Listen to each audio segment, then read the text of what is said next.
I'll never forget that morning. It started just like any other day but ended up changing our whole neighborhood forever. As I walked out to my car, ready for another day at the police station, I spotted something bright green stuck under my windshield wiper. At first, I thought it was just another takeout menu, but my heart sank when I realized it was an HOA violation notice. $79 for improper lawn maintenance. You've got to be kidding me. I stood there in my uniform, coffee in hand, staring at my lawn. It looked exactly like it had for the past 15 years I'd lived here. The grass was green, healthy, and recently mowed. Sure, maybe it wasn't perfect like a golf course, but it was neat and well maintained. That's when I heard the distinct sound of high heels clicking on the sidewalk. Good morning. The voice was sugary sweet but had an edge to it that made my teeth hurt. Karen Mitchell, our newest HOA board member, was doing her morning inspection walk with her tablet in hand. She'd moved in 6 months ago and immediately started campaigning for a board position. Now, 3 weeks into her role, she was making everyone's life miserable. Miss Mitchell, I nodded politely, holding up the notice. Mind explaining this? My lawn meets all reasonable standards. She barely looked up from her tablet. Section 7, paragraph 3 of the HOA guidelines clearly states that grass height must not exceed 3 inches. Yours is approximately 3.5 inches, she said while tapping away at her screen, probably documenting another violation somewhere. I took a deep breath, remembering my training in dealing with difficult people. I've been a bit busy this week with a major case at work. I'll mow it this weekend. Rules are rules, she chirped, finally looking up. The fine doubles if not paid within 72 hours. Oh, and you might want to do something about those garden gnomes. They're not on the approved decoration list. My garden gnomes? The ones my late wife had collected? I felt my blood pressure rising but kept my voice steady. I wasn't aware we needed approval for garden decorations that have been here for over a decade. New board, new rules, she waved her tablet cheerfully. We're bringing this neighborhood into the modern age. No more tacky decorations lowering property values. As she clicked away down the sidewalk, I noticed she was stopping at Sarah's house next door. Sarah was an ER nurse who had just finished a grueling night shift. The last thing she needed was Karen's morning harassment about her garbage bins being out too long. I watched as Karen started taking photos of Sarah's property, and something inside me shifted. This wasn't just about my lawn or my gnomes anymore. In my 25 years of law enforcement, I'd learned to spot patterns of harassment and abuse of power. Karen wasn't just being strict, she was targeting specific residents. Back in my car, I pulled out my phone and started scrolling through the neighborhood Facebook group. The complaints about Karen were piling up. Mark, the firefighter on the corner, had been fined for his kid's basketball hoop. The elderly couple across the street got a violation for their unapproved rose bushes. Even the local teacher had been cited for parking his car in his own driveway because it was too old and unsightly. I was about to pull out of my driveway when I spotted Karen taking more pictures of my gnomes. She didn't know it yet, but she had just made a serious mistake. Being chief of police had taught me one very important thing. Sometimes the biggest crimes aren't the ones that make headlines, but the small injustices that chip away at a community's spirit. As I drove to work, my mind was already forming a plan. Karen thought she had all the power, but she had no idea who she was really dealing with, or what I would discover when I started digging into her perfect facade. 2 days after finding that ridiculous lime green ticket, I couldn't believe my eyes. There they were, 2 black SUVs with HOA security plastered on the sides, completely blocking my driveway. I had just finished a brutal double shift dealing with a bank robbery downtown, and all I wanted was to park my car and get some sleep. But no, Karen Mitchell had other plans. I watched through my windshield as she strutted across my front lawn in her designer suit, tablet in hand, taking pictures of everything from my garden hose to my welcome mat. Each flash of her camera made my blood pressure rise a little more, but I kept my cool. 20 years on the force taught me that losing your temper never solves anything. Excuse me, I called out, stepping out of my car. You're blocking my driveway and I need to get to my garage. Karen spun around, her perfectly styled blonde hair swishing like a shampoo commercial. Well, if it isn't Mr. Johnson, our neighborhood's most persistent rule breaker. She tapped her tablet screen with her long red nails. Let's see, unpaid fine for lawn height violations, unapproved garden gnome placement, and now, she paused for dramatic effect, non-regulation mailbox color. I couldn't help but laugh. Non-regulation mailbox color? The mailbox is white. It's been white for the 15 years I've lived here. According to our new guidelines approved last week, all mailboxes must be painted pristine pearl white from the Anderson Paint Company collection. Your mailbox is clearly classic white. A completely different shade. She smiled like she just solved a murder case. I pulled out my phone and started recording. Karen, I understand you're new to the neighborhood, but these security vehicles are parked illegally. They're blocking access to my property, which is a violation of City Ordinance 203-45. Her smile flickered for just a second. I have full authority as HOA board member to enforce our community standards. These security officers, she gestured to two guys in ill-fitting uniforms leaning against their SUVs, are here to ensure compliance. That's when I noticed something odd about their badges. They looked almost like real police badges, but not quite. As chief of police, I knew every licensed security company in our jurisdiction, and Mitchell Security Solutions wasn't one of them. I took a deep breath and decided to try reason one more time. Look, I get that you're trying to maintain property values, but blocking someone's driveway over a $79 fine isn't just unreasonable, it's illegal. I'd hate to have to escalate this. Karen's face turned the same color as her nails. Is that a threat, Mr. Johnson?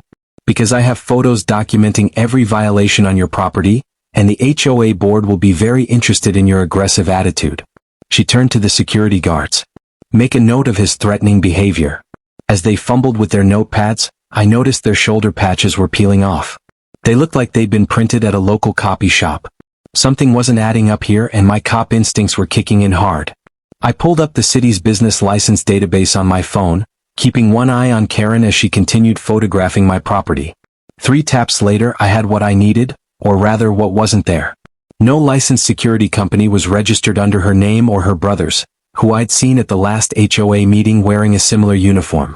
Just then Mrs. Garcia from next door came rushing out of her house in her nurse's scrubs. Chief Johnson. I'm so glad you're here. They've been blocking my driveway too, and I'm late for my hospital shift. I watched Karen's face closely as she heard the word chief. Her eyes widened just slightly, and her tablet nearly slipped from her fingers. But instead of backing down, she lifted her chin higher. Your title doesn't matter here, Chief Johnson. HOA rules apply to everyone equally. Now if you'll excuse me, I need to document a few more violations before I process the additional fines for your uncooperative behavior. As she walked away, clipboard clutched to her chest like armor, I knew this was far from over. In fact, it was just the beginning. I had a feeling Karen's perfect HOA world was about to get a lot more complicated, especially once I started looking into exactly how these new security measures got approved. I never expected a simple lawn dispute to uncover something so disturbing in our peaceful neighborhood. It started when Sarah, an ER nurse who lives 3 houses down, knocked on my door at 6 a.m., still in her scrubs and fighting back tears. She had just finished a brutal overnight shift dealing with a bus crash, only to find her entire front yard plastered with bright orange violation notices. Chief, she said, her hands shaking as she held up the stack of papers, they're threatening to put a lien on my house because my garbage bin stayed out for an extra day while I was working a double shift during the crisis. The sight of this dedicated nurse, who had just spent 16 hours saving lives, being harassed over garbage bins made my blood boil. But Sarah wasn't alone. As I started asking around, more stories emerged. Mark, the firefighter on Maple Street, showed me citation after citation for his kid's basketball hoop.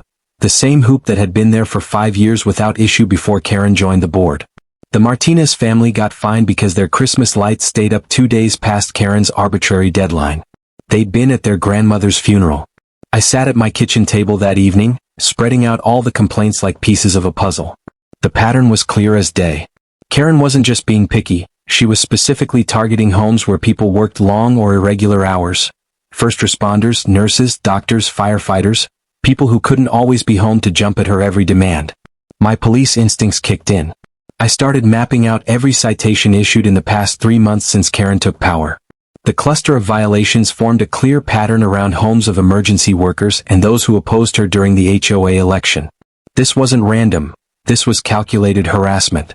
Then my phone buzzed. A text from Tom, my deputy who lived in the next subdivision. Chief, you're not going to believe this. Remember that flooding issue last spring? Just found out Karen's brother's company got the contract for drainage repair. Cost 3 times what the other bids quoted. I leaned back in my chair, thinking about how Karen had laughed in my face earlier that day when I tried to reason with her about my own fine. Rules are rules, she'd said, that smug smile never leaving her face. But now I understood. These weren't rules. This was a power trip and possibly something even more sinister. Just then my doorbell rang. It was Mrs. Chen from across the street, an elderly widow who'd lived here longer than anyone. "Chief," she whispered, looking over her shoulder nervously, "I saw them installing cameras on the streetlights today. They didn't ask permission. Karen says it's for security, but they're all pointed at specific houses, including yours." My jaw tightened. Unauthorized surveillance in my jurisdiction? Now Karen wasn't just being a nuisance, she was potentially breaking the law. But I needed more proof before I could act. If I moved too quickly, she'd play the victim, claim I was abusing my position as chief. As I walked Mrs. Chen home, I spotted Karen in her driveway talking to two men I'd never seen before. They wore uniforms from her brother's security company, but something about them seemed off. My gut told me there was more to this story, and in 20 years of police work, my gut had rarely been wrong. I closed my eyes, remembering what my mentor used to say, "The bigger they are, the harder they fall." Karen had built herself a little kingdom of fear and intimidation, but she'd made one crucial mistake. She'd gotten too confident, too sloppy. She didn't realize that while she was watching us, we were watching her too. The real question now wasn't just about stopping Karen, it was about exposing the whole corrupt system she'd built. As I looked at the growing pile of evidence on my desk, I knew tomorrow would be a very interesting day at the HOA emergency meeting, especially when they discovered who had just been quietly appointed to the county's Housing Authority Oversight Committee. I couldn't sleep that night, thinking about how Karen had been treating everyone in our neighborhood. Something didn't feel right about the whole situation. While drinking my morning coffee, I remembered an important lesson from my early days as a rookie cop. Follow the money. The security company blocking my driveway had seemed oddly eager to do Karen's bidding, and their uniforms looked suspiciously new. At work, I asked Jenny from our records department to run a basic business check on the security company, Elite Neighborhood Watch Services. Within minutes, my suspicions grew stronger. The company had only been registered 3 months ago, right after Karen joined the HOA board. The owner's last name matched Karen's maiden name, and the business address led to a P.O. box instead of a real office. I drove by Sarah's house on my lunch break. She was just getting home from her hospital shift, looking exhausted. "Chief," she called out when she saw me. "They left another notice this morning. I can't keep paying these fines on a nurse's salary." She showed me a stack of violation notices, all signed by Karen, all citing obscure HOA rules that seemed to target working people specifically. Back at the station, I dug deeper into public records. Karen's brother, Tom Mitchell, had a history of failed security companies in 3 different states. Each time, complaints had been filed about aggressive tactics and unauthorized vehicle blocking, but they'd always disappeared before any real investigation could start. My next stop was the county clerk's office. The friendly clerk, Mrs. Rodriguez, helped me pull HOA registration documents from the last 6 months. Flipping through the pages, I found exactly what I needed. Karen had never disclosed her family connection to the security company when bidding for the HOA contract. That was a clear violation of the HOA's own conflict of interest rules. But the real gold mine came when I checked Karen's home business registration. She'd been running a daycare center from her garage, caring for 6 kids at a time. The HOA rules strictly prohibited commercial activities, the very same rules she'd been using to fine other neighbors for having home offices. Even better, she didn't have proper childcare licensing from the state. My phone buzzed with a text from Mark, the firefighter. "Chief, you need to see this." He sent me photos of Karen's security company cars parked in fire lanes around the neighborhood. As a firefighter, he knew exactly how dangerous this was. "We couldn't get a truck through there if we needed to," his message read. I spent the rest of the afternoon building my case. Property maps showed Karen had extended her back fence 2 feet beyond her property line. Security camera footage from my cruiser proved her company had blocked emergency vehicle access multiple times. The HOA's financial records revealed she'd been pushing the board to increase fines while directing all security contracts to her brother's company. The evidence was mounting, but I had to be smart about how I used it. Karen had friends on the city council, and I needed to make sure everything was completely legal and properly documented. I made copies of every document and stored them in both digital and physical formats. Years of police work had taught me to always have backups. Just as I was finishing up, Officer Rodriguez rushed into my office. "Chief, you won't believe this. That security company tried to boot Dr. Thompson's car at the emergency room entrance. He was rushing in for a critical surgery." My blood boiled, but I kept my cool. This was the final piece I needed. I sat back in my chair, looking at the wall of evidence I'd gathered. Karen had no idea what was coming. In her rush to build her little kingdom of power, She'd left a trail of violations that would shock even her supporters on the HOA board. The real question now was timing, when and how to present this information for maximum impact. A text message lit up my phone screen. It was from one of my sergeants. Karen just submitted a proposal for expanded security measures. Emergency HOA meeting called for tomorrow night. I smiled, knowing the perfect moment had just presented itself. Sometimes the best investigations are the ones where you let your target walk right into the trap they've set for others. Walking into that HOA meeting, my heart was pounding, but I kept my face calm. Karen stood at the front of the room in her designer suit, waving around a stack of papers about her new community safety program. I watched as she talked about hiring more security guards and adding cameras on every street. The whole room seemed tired of her rules, but everyone was too scared to speak up. I waited until she finished her speech about protecting our property values. Then just as she asked for votes, I raised my hand. The familiar weight of my badge in my pocket gave me strength. Before we vote, I said, standing up slowly, I think there's something everyone needs to know. Karen's eyes narrowed, not recognizing me out of uniform. I'm Chief Anderson, and I've been investigating some concerning issues. I pulled out my own stack of papers, property records, business licenses, and photos. The projector clicked on, showing Karen's illegal home business setup, clear as day. These pictures show an unlicensed daycare operation running out of your house, Mrs. Mitchell. That's against both HOA rules and state regulations. Karen's face turned red. How dare you? This is private property. Public records aren't private, I replied calmly, changing to the next slide. Neither is this business registration showing your brother owns Safe Shield Security, the same company now patrolling our streets without proper licensing. The room erupted in whispers. I continued, while you've been fining Sarah Thompson, our local ER nurse, for leaving her trash bins out an extra hour after her night shifts, you've been running an illegal business. While you cited Mark Rodriguez's kids for their basketball hoop, your security company has been operating without permits. Mrs. Chen from down the street stood up. She fined me $200 for my Chinese New Year decorations. Others joined in, sharing their stories of Karen's targeted harassment. Karen tried to grab her papers and storm out, but the HOA president, Mr. Jenkins, blocked the door. Not so fast, Karen. We need to discuss this.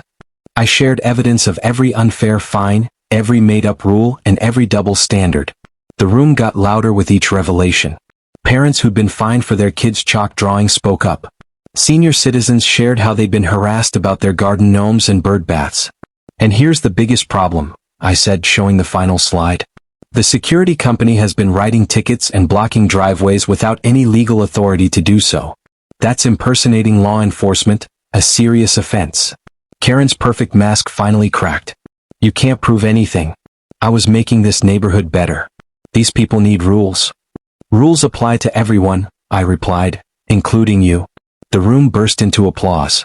Mr. Jenkins called for an emergency vote, and hands shot up across the room. Karen wasn't just removed from the board, she was banned from ever serving again. As she finally pushed past everyone to leave, she turned back with tears of rage in her eyes. This isn't over, she shouted. But looking at our united neighbors, I knew it was. Sometimes justice wears a badge, and sometimes it just needs someone to stand up and tell the truth. Hashtag the resolution. I walked into that HOA meeting room with every piece of evidence carefully organized in my folder. The room was packed. I'd never seen so many neighbors show up before.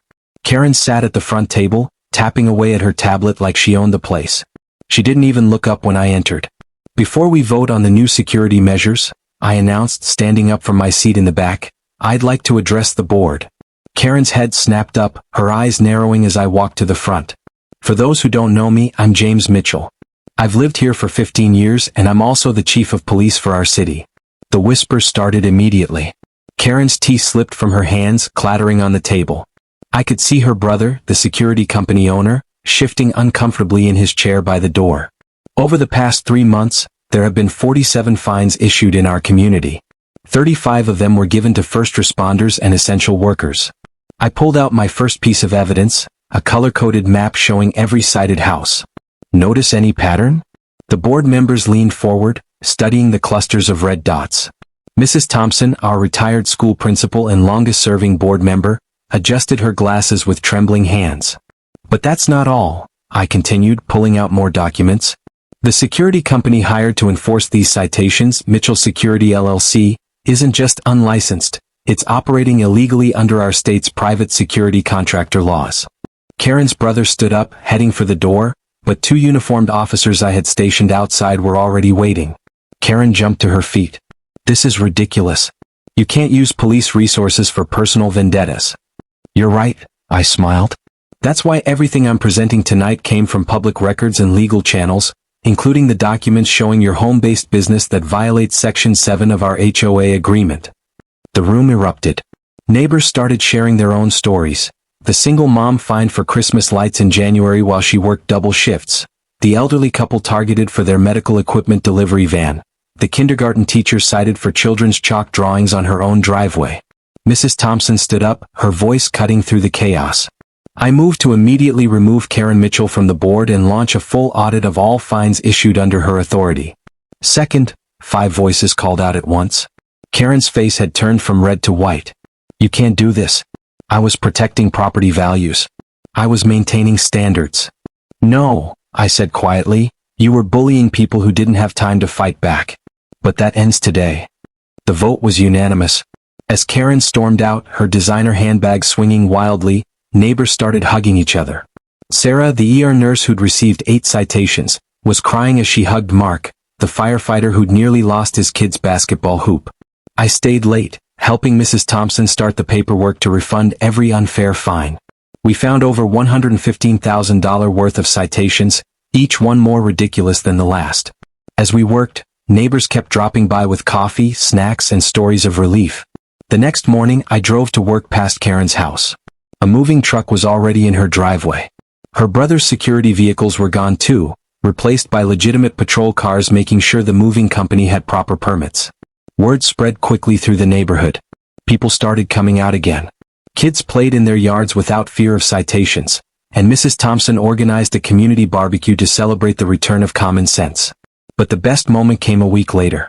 I was watering my lawn, exactly 3.5 inches tall, when Sarah's daughter ran up with a handmade card. Inside was a crayon drawing of me in my police uniform, standing in front of a rainbow-colored house. The message read, "Thank you for making our neighborhood happy again."